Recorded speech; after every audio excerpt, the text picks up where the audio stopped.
에서의 한 남자와 한 여자의 만남이 이토록 아름다운 만남으로 발전하는데, 이성적인 만남이 아니라 그 만남이 메시아 구세주의 만남일 줄 어떻게 알았겠습니까? 인생이 깨어지고 쏟아버린 그 물들, 회복할 수 없는 인생이라 생각했던 이 여인에게 이렇게 인생이 변화되어 가는 과정을 보면 정녕 우리 주님은 좋으신 분 같습니다.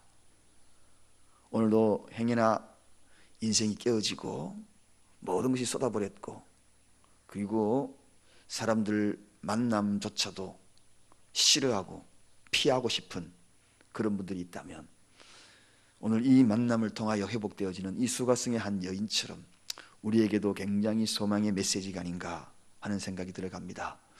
그 우물가의 그 만남이 유대인 한 남자의 만남이었는데, 조금 지나가니까 선지자의 만남을 깨닫게 되었고, 선지자의 만남을 통하여 생수가 무엇인지 이해하면서 그것이 성령인 것을 깨닫게 되었고, 그 다음에 좀 더 성령의 그 생수를 경험하게 되니 그 마음속에 죄가 무엇인지 깨닫게 됩니다.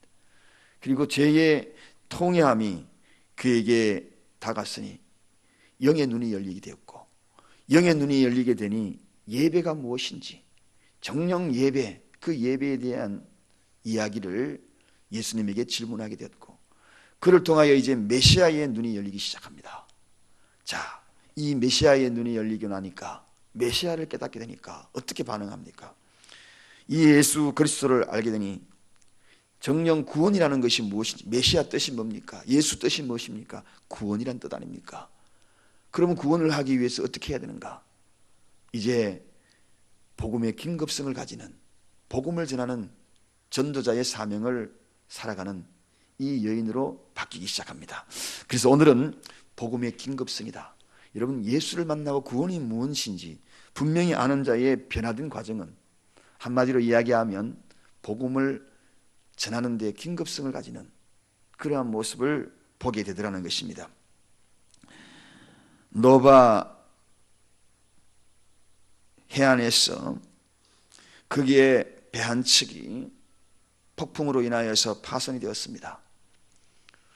많은 사람이 멀리서 지켜볼 따름이지 그 배가 파손된 것에 대해서 구조할 수 있는 입장은 못 되었습니다. 왜냐하면 그 배가 절벽 아래에서 파손이 되었기 때문에 많은 사람이 발을 동동거립니다. 그때 한 청년이 로프를 들고 그 절벽 아래로 줄을 내리기 시작합니다. 박수를 칩니다. 아마도 저 로프를 잡으면 살아날 수 있을 것이라고. 그때에 유일하게 한 사람의 생존자가 그 아래에서 그 밧줄을 잡습니다. 그리고 그 밧줄을 잡자마자 위에서 이제 밧줄을 당기기 시작합니다. 한참 당기다가 그만 삐끄덕 해가지고 그 밧줄을 놓치고 맙니다. 중간쯤 올라오다가 밧줄을 놓치는 바람에 밧줄 잡고 올라오던 그 생존자가 그만 저 절벽 아래로 또 떨어져서 이제는 바다 물속으로 보이지 않게 되어버렸습니다. 여러분, 이 이야기는 무슨 이야기로 여러분들에게 설명하고 싶은 이야기일까요? 복음을 전할 때에 끝까지 그 밧줄을 제대로 잡아야 한다는 것입니다. 제대로 전해야 한다는 것입니다. 올리다가 실수해서 놓아버리면 죽습니다. 그러므로 세상에 단순한 실수는 돌이키면 되지만, 그러나 이 복음은 단순한 실수로서 돌이킬 수 없는 것입니다. 놓아버리면 죽기 때문에 끝까지 잡아야 됩니다. 제가 기도 제목이 금년에 여러분들이 내오는 기도 제목이 이 뒤에 있습니다. 해마다 여러분들은 기도 제목을 간절한 바람으로 내어놓고 있는 것을 제가 봅니다. 그 중에서도 제 시선을 가장 띄게 하는 것은 다른 것이 아닙니다. 즉 사랑교회에 와서 이제 금년에 7년차 들어가는데, 그때까지 변함없이 올라오는 동일한 기도 제목, 그것이 바로 내 남편 하나님 주님께 돌아오게 달라고, 내 자식 주님께 돌아오달라고 그렇게 기도하는 제목, 그것이 1순위가 되어서 영락없이 올라올 때마다 저는 너무너무 감사하게 생각합니다. 끝까지 놓지 않겠다는 것입니다. 놓으면 안 됩니다, 여러분. 1년이 지나고 2년이 지나고 이제 안 되는가 보다, 10년을 기도했는데 안 되는가 보다 하고 그 밧줄을 놓아버립니다. 어느 순간부터 어떤 이들은 그 기도 제목이 올라오지 않는 분들도 있어요. 너무 안타까워요. 다시 시작하시기 바랍니다. 지금까지 기도했는데 안 되는데 또 기도해야 되는 말인가? 여러분, 복음은 끝까지 잡는 것입니다. 죽을 때까지 잡는 것입니다. 놓으면 죽습니다. 그래서 긴급성을 가져야 되는 것입니다. 가장 소중한 기도 제목 앞으로 올릴 때 1번으로 올리시기 바랍니다. 뭐 자녀 잘 되고 복 받고 제일 밑으로 내리십시오. 정령 복음, 생명 구원, 영혼 구원 1번으로 올리시기 바랍니다. 그 1번을 올려야지. 합격하고 이건 2번, 3번 저 밑으로 되는 것입니다. 그의 나라와 그의 의의가 1번, 복음은 1번, 긴급성은 1번. 오늘 그것을 보여주는 것입니다. 여러분, 제자들이 이제 동네에 나갔다가 이 사마리아 우물가로 다시 이 수가성에 이 여인과 대화하는 주님 곁으로 오늘 본문에 보니까 다시 돌아왔어요. 아마도 어떤 연유로 예수님과 헤어졌는지 모르지만 아마도 예수님이 심부름을 시켰거나 그렇게 해가지고 갔다 오라고. 틀림없이 예수님은 수가성의 이 여인과 대화할 때에 그 자리를 제자들이 피하게 만들었던 겁니다. 그래서 그 마음을 열게 만들었던 거죠. 여러 사람이 있는 데서 그 이야기 들어봐요. 제대로 이야기 나오겠는가? 그러니까 그 자리를 떠나게 만들었던 겁니다. 그리고 이 대화가 다 끝나니까 지금 오늘 본문에 제자들이 돌아왔다고 27절, 이때의 제자들이 돌아와 보니까 깜짝 놀랄 일입니다. 무슨 놀랍니까? 왜냐하면 본문에 보니까 이상히 여겼더라. 여자와 말씀하시는 것을 이상히 여겼더라. 그렇게 이야기합니다. 예수님이 사마리아 여인하고 대화하는 것을 본 제자들이 어리둥절하죠. 당황하죠. 왜 당황합니까? 당시에 유대 랍비들이 가지고 있는 교훈들이 있었습니다. 그 교훈이 뭐냐 하면 아무도 길에서 여자와 말하지 마라. 이것이 랍비들의 교훈입니다. 길거리에서 여자와 개인적으로 말하지 마라. 이게 랍비입니다. 랍비가 곧 스승이거든요. 그런데 예수님이 지금 한 여자와 이야기하고 있는데 그것도 사마리아 여자하고 이야기하고 있다. 사마리아. 그런데 얼마나 이상하겠습니까?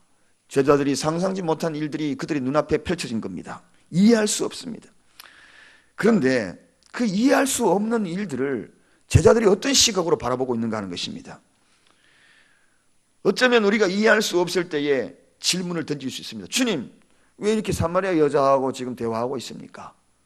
왜 선생님이면서 랍비면서 이렇게 길거리에서 한 여자와 대화하고 있습니까? 라고 질문을 던질 수 있고, 그런데 제자들이 그런 질문을 본문을 아무리 찾아봐도 던지지 않았습니다. 우리가 여기서 또 제자들의 모습을 닮아야 될 것이 있습니다. 때로는 우리의 인생에 있어서 이해할 수 없는 일이 일어납니다.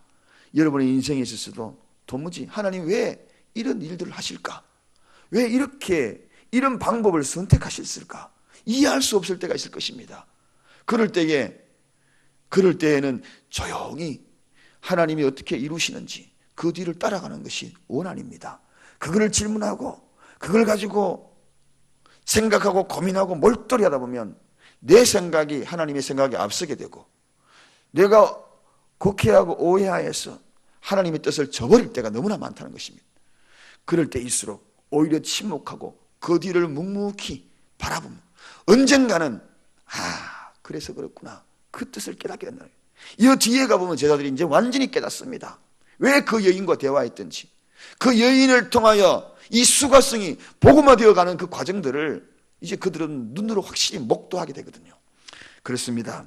때로는 우리가 이해할 수 없는 일들이 있다면 묵묵히 주님이 어떻게 하시는가 응답을 기다리면서 침묵하는 것이 정답입니다. 그러다 보면 분명히 시간이 지나가다 보면 그렇구나. 하나님은 그러기 위해서 우리가 이해할 수 없는 이상한 일들을 하셨구나. 인간이 어떻게 하나님이 하시는 그 일들을 전부 이해할 수 있겠습니까? 이 우주를 만든 하나님이 하시는 그 일들, 그 지혜를 어찌 인간이 넘나들면서 그것을 전부 이해하려고 다 알지 못하는 사실들을 주님 앞에 감히 다 물을 수 있겠어요? 하나님의 뜻이 있는 것입니다. 그래서 하나님의 뜻을 기다리는 것도 큰 믿음입니다. 오늘 이 제자들이 그런 것을 바라보는데, 자, 이제 제자들이 이런 모습으로 지켜보니까 그 광경이 어떻게 됩니까? 오늘 그 광경이 그들의 눈앞에 펼쳐지기 시작합니다. 여자가 물동이를 버려두고 28절에 보니까 한 여자가, 예수님과 대화하던 그 여자가 물동이를 버려두고, 여러분, 주님을 만나면 어떤 현상이 벌어집니까? 죄를 자각한다 그랬죠. 죄를 자각하면 영의 눈이 열린다 그랬죠. 영의 눈이 열리면 예배, 그런 과정을 거치다가 이제 온전한 복음이 그의 자리에 확 심어지며 그리스도가 누구인지, 예수가 누구인지 딱 알게 되면 그때는 버릴 것을 버립니다. 여러분, 이게 바로 오늘 저와 여러분이 닮아야 될, 예수를 만나고 따라야 될 그 뒷모습입니다. 오늘도 사마리아 여인들이 너무나 많습니다. 교회에 앉아있지만, 여전히 앉아있지만 사마리아 여인들이 너무나 많습니다. 왜? 버릴 것을 버리지 않았기 때문에. 진짜 버릴 것을 버리는 것은 오늘 주님을 정녕 만난 자의 모습입니다. 제가 버려야 될 것이 무엇인가? 여러분의 버려야 될 것이 무엇인가요? 정녕 버려야 될 것이 무엇인가요? 그게 물동입니까? 아니면 무엇입니까? 지금도 성령께서 여러분의 마음과 저의 마음 속에 다가와서 속삭이면서 이것이다, 저것이다 꼭 꼬집어주는 것이 없습니까? 아니면은 속삭이듯 다가오는 것이 아니라 좌우 날성금이 되어서 쿡 찌르면서 그것이다, 그거 버리라 지적하고 있는 것이 없습니까? 여러분, 우리가 잘 알고 있는 대로 버려야 될 것들 분명히 있습니다. 분명히 있습니다. 그걸 버려야지 정령 주님을 따르는, 정령 복음을 소유한 자의 모습이 되는 것입니다. 그때부터 하나님이 정령 동행하게 되는 것입니다. 오늘 여기 우리가 알고 있는 대로 베드로와 안드레 갈릴리 바닷가에서 있다가 주님을 만나고 난 다음에 그들은 그물을 버렸습니다. 그물을 버렸어요. 또 세간에 앉아있던 그 세리 마태를 보시고 주님을 따르라고 이야기했을 때 그는 세관을 버렸습니다. 신앙생활하면 분명히 우리에게 요구하는 버려야 될 것들이 있다는 것을 우리가 분명히 이러한 주님과의 만남, 예수를 만나요, 구원자를 만나면 복음의 진정한 의미를 깨닫는 자들에게 일러주는 거죠. 그러므로 말미암아 오늘 이 새벽은 저도 여러분도 버릴 것 버리는 시간 되기를 원합니다. 예수 믿었던 전에 아직도 갖고 있던 것들 버릴 것 버리는, 이게 이스라엘 백성들이에요. 출애굽에서 탈출해서 노예의 근성을 가지고 가나안으로 들어갈 수가 없었습니다. 그래서 가나안을 눈앞에 두고 그들이 한 것이 뭡니까? 그들은 할례를 행합니다. 그리고 신을 벗습니다. 여리고성 앞에서 했던 일들이 뭡니까? 그런 일들을 벌어집니다.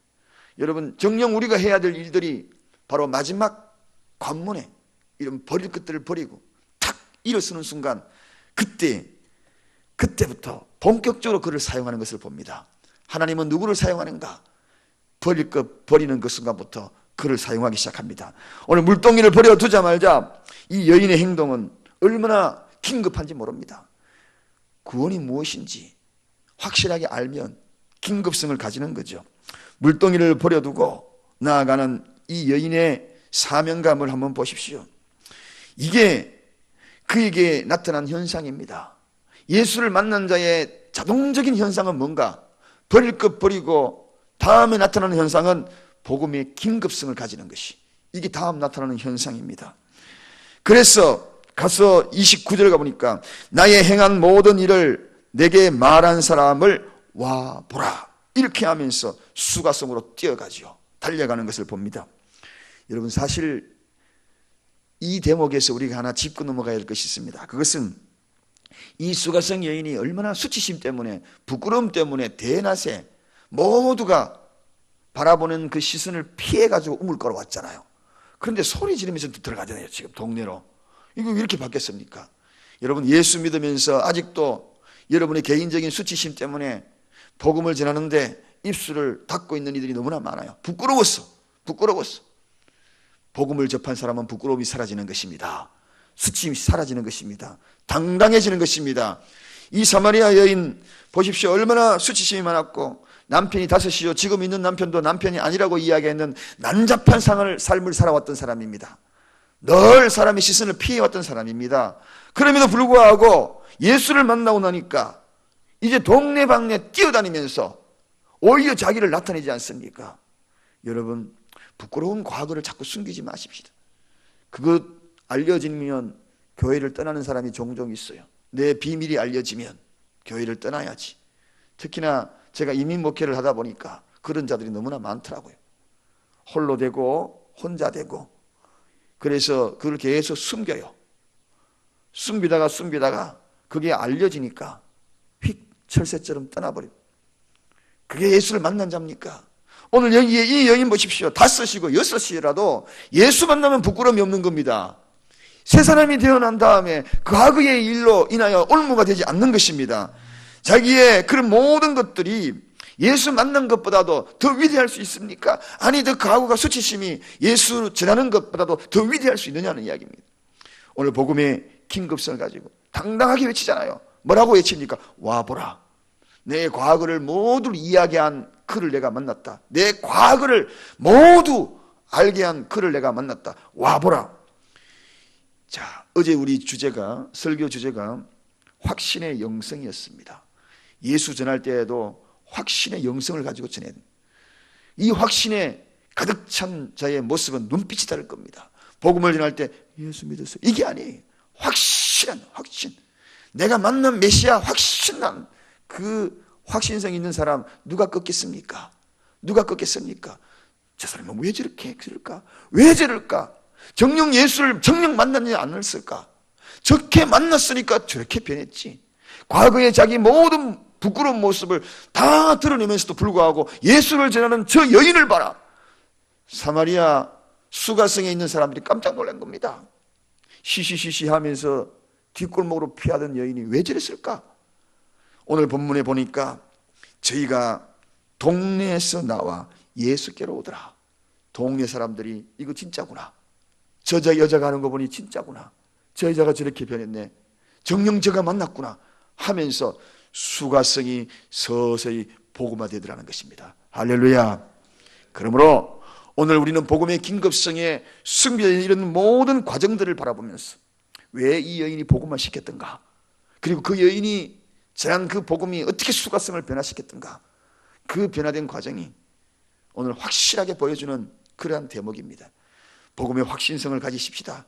예수를 만난 저와 여러분 되시기 바랍니다. 아직도 만나지 못했다면 그분을 사모하시고 만나시기 바랍니다. 그러면 우리는 전하지 않으려 할 수 없고 우리의 수치심보다도 복음의 긴급성이 더 소중한 것을 알게 되고, 그래서 우리는 뛰쳐나갈 겁니다. 누구에게나 전하고야만 하는 그런 자가 될 수밖에 없다는 것입니다.